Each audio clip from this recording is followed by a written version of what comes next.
पशुपालक भाइयों नमस्कार। आज हम एक बहुत महत्वपूर्ण विषय लेके आपके सामने आए हैं और इससे हम ये जानने का प्रयास करेंगे कि जो हमारे पशुपालन में एक बहुत बड़ी समस्या है थनैला की, जिसको हम मैस्टाइटिस के नाम से भी जानते हैं, उसको जेनेटिक्स के माध्यम से हम किस प्रकार से ठीक कर सकते हैं। क्या बुल में कोई ऐसी कैपेबिलिटी है जिससे मैस्टाइटिस के लिए हम उचित बुल का चयन कर सकें और जो गाय है हमारी या जो हीफर है उसमें मैस्टाइटिस का जो इंसिडेंस है वो कम करने का प्रयास कर सकें।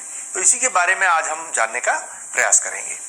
सबसे पहले हमको ये समझना चाहिए कि मैस्टाइटिस यानी कि थनैला एक ऐसी बीमारी है जो डेयरी व्यवसायियों को सबसे ज्यादा परेशान करती है। पूरे हिंदुस्तान का अगर हम डेटा देखें तो ये बात बिल्कुल परिलक्षित होती है कि सबसे ज्यादा नुकसान किसान भाइयों को मैस्टाइटिस की वजह से ही होता है। ये नुकसान न केवल तब होता है जबकि दूध की क्वालिटी खराब हो जाती है, बल्कि कई दिन तक पशु दूध न देने की वजह से आर्थिक नुकसान होता है। और इसी के साथ साथ एक आर्थिक नुकसान तभी भी होता है जब उसको चिकित्सा करानी पड़ती है। मैस्टाइटिस की चिकित्सा बहुत महंगी है। इसी के साथ साथ ऐसे भी केस हमारे पास हैं जहां पर चिकित्सा के दौरान पशु का एक या उससे ज्यादा थन भी खराब हो जाते हैं, परमानेंटली खराब हो जाते हैं। इसका अर्थ ये हुआ कि अगर पशु की दूध उत्पादन देने की क्षमता 40 लीटर है और उसका एक थन खराब हो जाए तो उसकी दूध उत्पादन क्षमता घट के 30 लीटर रह जाती है। ये बहुत बड़ा आर्थिक नुकसान पशुपालक को है और इसका सुधार करने की बहुत ज्यादा आवश्यकता है। अब जो इसका एक मेन परिचायक है या जो इसका इंडिकेटर है वो हम देखते हैं सोमैटिक सेल स्कोर के नाम से। इसका क्या मतलब हुआ? इसका मतलब ये हुआ कि दूध के 1 मिलीलीटर मात्रा में कितने कोशिकाएं हैं, सेल्स हैं, कोशिकाएं हैं, और ये कोशिकाएं जो अडर है यानी कि जो बाक है पशु का, उसकी अंदरूनी दीवार से आते हैं। तो ये मान के चल लीजिए कि जितने ज्यादा सेल आएंगे दूध में 1 मिलीलीटर में, दूध की क्वालिटी उतनी ही खराब मानी जाएगी। यानी कि सोमैटिक सेल स्कोर जितना कम उतना पशु बेहतर, और सोमैटिक सेल स्कोर जितना ज्यादा उतना ही मैस्टाइटिस की संभावना ज्यादा है। तो इसकी कम से कम होना बहुत आवश्यक है। अब ये कैसे नापते हैं और कौन नापता है इसको? तो इसको एक अंतरराष्ट्रीय संस्था है CDCB, council on dairy cattle breeding. ये संस्था अंतरराष्ट्रीय स्तर पर इसका मानक निर्धारित करती है और आज की तारीख में जो ये मानक है ये बिल्कुल रिसर्च के द्वारा प्रमाणित किया गया है कि ये आनुवांशिक है। यानी कि बुल में ये क्षमता है कि जो उससे पैदा होने वाली बच्चियां और गाय हैं उसमें सोमैटिक सेल स्कोर को कम से कम किया जा सकता है उचित बुल का चयन करके। तो ये बहुत महत्वपूर्ण है क्योंकि देखिए इलाज की बात तो बाद में आती है। अगर हम किसी तरह से ऐसे बुल का चयन कर पाए कि उसकी सारी बच्चियां और गाय में एससीसी की मात्रा कम से कम हो तो निश्चित रूप से किसान का बहुत फायदा होगा और ये एक एडेड एडवांटेज होगा। सीमन की कीमत तो देखिए फिक्स है, लेकिन आपके पास चॉइस हो सकती है, 10 बुल हो सकते हैं, तो उसमें से ऐसे बुल का चयन पशुपालक भाई कर सकते हैं जिससे कि सोमैटिक सेल स्कोर कम से कम रहे उसकी बच्चियाओं में और उससे पैदा होने वाली गाय में। इसमें यह भी देखना है कि इसका अंतरराष्ट्रीय मानक क्या कहता है। अंतरराष्ट्रीय मानक, और हिंदुस्तान पे भी वो लागू है, कि इसका मानक है सोमैटिक सेल स्कोर 3 से कम ही होना चाहिए। 3 से जितना कम होगा उतना बेहतर होगा और जितना ज्यादा होगा उतना ही हमको चयन उसका नहीं करना है। ये भी ध्यान रखिए कि ये सूचना केवल जीनोमिक बुल्स में ही आपको उपलब्ध होगी। कल्पना करिए कि सीमन स्टेशन के पास ऐसे भी बुल्स हैं जो केवल मां के दूध पे चयन किए जा रहे हैं, तो इस गुण का कोई भी लाभ आपको वहां पर नहीं मिलेगा। मैं दोबारा दोहरा रहा हूं, केवल और केवल प्रोजेनी टेस्टेड बुल में ही सोमैटिक सेल स्कोर का अंदाजा आप लगा सकते हैं और पूरी रिलायबिलिटी के साथ लगा सकते हैं। अब कैसे दिखता है ये? तो अगर आप बुल का कोई भी इंडेक्स देखेंगे, जैसा मैंने पहले कहा जीनोमिकली टेस्टेड बुल होना चाहिए या प्रोजेनी टेस्टेड बुल होना चाहिए, तो उसका इंडेक्स देखेंगे तो इस तरीके से ट्रेड जैसे आपको यहाँ लिस्ट में दिख रहे हैं इसी तरह से ट्रेड्स आपको दिखाई देंगे। इसमें आप अगर ध्यान से देखेंगे तो एक ट्रेड है SCS, सोमैटिक सेल स्कोर। यही वो ट्रेड है जो कि मैस्टाइटिस के लिए ज्यादातर किसान भाई आज की तारीख में इस्तेमाल करते हैं। यहां पर आप देख रहे हैं इसकी वैल्यू है 2.74, यानी कि 3 से कम है और ये मैस्टाइटिस से लड़ने में जरूर पशुपालक भाई की मदद करेगा।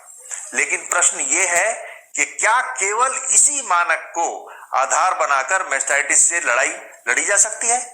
तो मैं आने वाली स्लाइड्स में आपको बताऊंगा कि ये अकेला मानक नहीं है।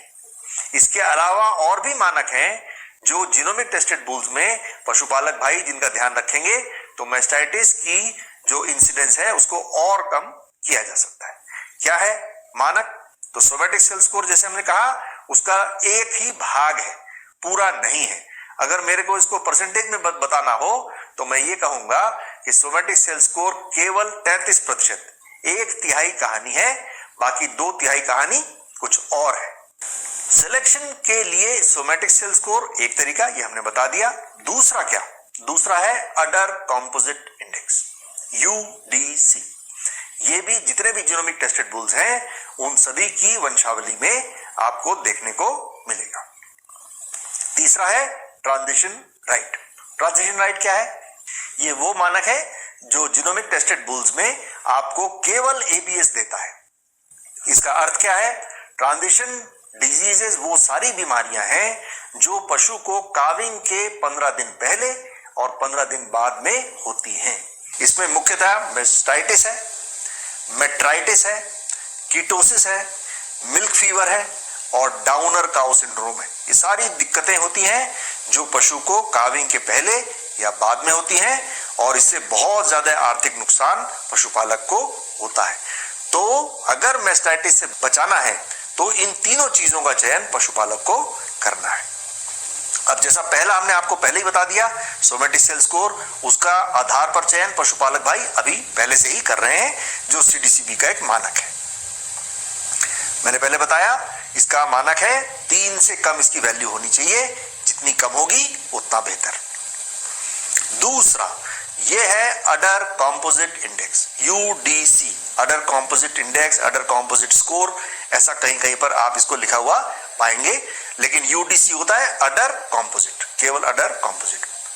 इसमें क्या क्या चीजें हैं?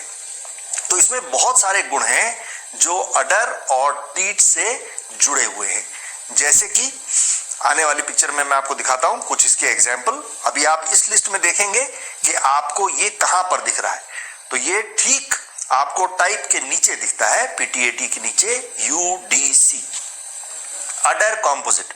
और उसको देखने का तरीका, अंतरराष्ट्रीय मानक क्या है, इसको बांटा गया है 0, +3 और -3 के स्केल में, यानी कि जो एवरेज पॉपुलेशन है उसका स्कोर 0। अगर अडर कॉम्पोजिट को इंप्रूव करना है तो वो स्कोर होना चाहिए प्लस की तरफ, और अगर अडर कॉम्पोजिट खराब है तो वो स्कोर आएगा माइनस की तरफ। तो अगर अडर कॉम्पोजिट आप इंप्रूव करना चाहते हैं, मैस्टाइटिस से बचना चाहते हैं, तो UDC की वैल्यू जितनी ज्यादा होगी +3 की तरफ उतना बेहतर है। अब इस पिक्चर में आपको स्पष्ट दिखेगा कि ये होता कैसे है। यहां पर 3 आपको पिक्चर्स दिखाई गई हैं। इसमें आपको जिस बात पे ध्यान देखना है वो ये कि अडर का जुड़ाव पेट की तरफ किस प्रकार का है। पहले उसमें देखेंगे तो ये गोलाकार है और ये बहुत वीक यानी कि कमजोर अटैचमेंट है। दूसरी पिक्चर में ये इंटरमीडिएट है और तीसरी पिक्चर में आप देखेंगे कि जो अडर है या जो बाक है उसका जुड़ाव पेट के साथ बहुत ही मजबूत है, बहुत ही स्ट्रांग है। इसका अर्थ क्या है? हमें स्ट्रांग जुड़ाव वाले अडर वाले पशु चाहिए ताकि अडर पेंडुलस ना हो, ज्यादा हिले ना चलने के समय, और क्षति कम से कम हो, तो मैस्टाइटिस में निश्चित रूप से कमी आएगी। और खास तौर पे ये बहुत इंपॉर्टेंट होता है जब पशु बैठता है नीचे और जब उठता है। इस समय अगर अडर पेंडुलस है तो सबसे ज्यादा क्षति, सबसे ज्यादा नुकसान होता है। दूसरी पिक्चर में आप देखिए, यहां पर हम बात कर रहे हैं अडर हाइट की, कि हाइट कितनी ज्यादा से ज्यादा है। तो यहां पर आपको तीसरी पिक्चर में दिख रहा है कि अडर पूंछ की तरफ बहुत ऊपर की तरफ जा रहा है। ये बहुत आवश्यक है क्योंकि पहली पिक्चर में जहां पर अडर की हाइट लो है तो ये अडर नीचे की तरफ सरकता जाता है और फिर यही होता है कि बैठते समय और उठते समय पशु के इसमें नुकसान होता है, इंजरी होती है। तो इससे भी हमको बच के रखना है। ये भी केवल जीनोमिक बुल में सही बुल के चयन के द्वारा, यानी जिसका UDC ज्यादा है, उससे इसका सुधार किया जा सकता है। यह मैं आपको फिर याद देना चाहता हूं कि पशु के आहार में, न्यूट्रिशन में किसी भी तरह का बदलाव करके आप इसकी प्राप्ति नहीं कर सकते। इसका सुधार केवल जीनोमिक बुल के चयन के आधार पर ही आप कर पाएंगे।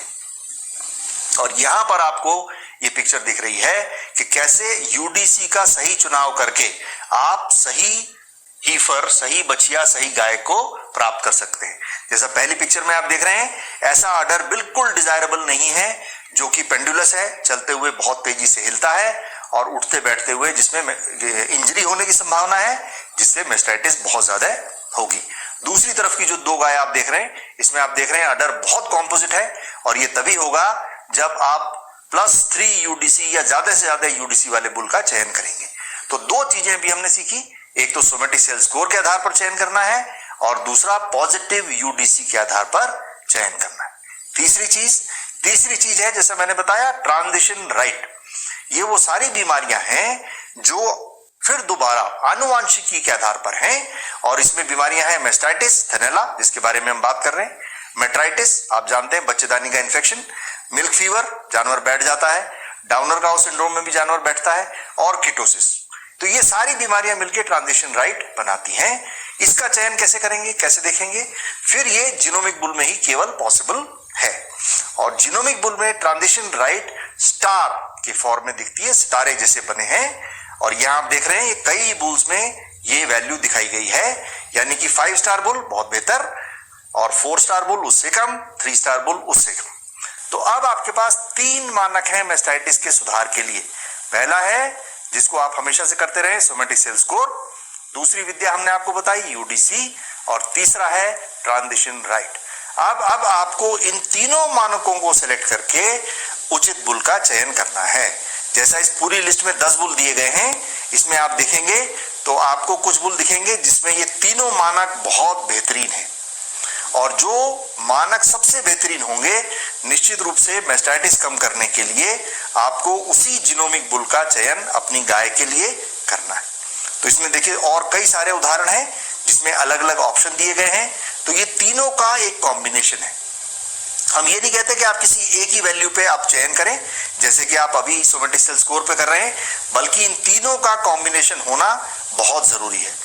ये आप और देखेंगे कुछ और बुल हैं, तो मुझे पूरा विश्वास है कि अगर आप इन गुणों का ध्यान रखेंगे तो निश्चित रूप से आप अपने पूरे हर्ड में मैस्टाइटिस की इंसिडेंस में बहुत कमी ला पाएंगे। धन्यवाद।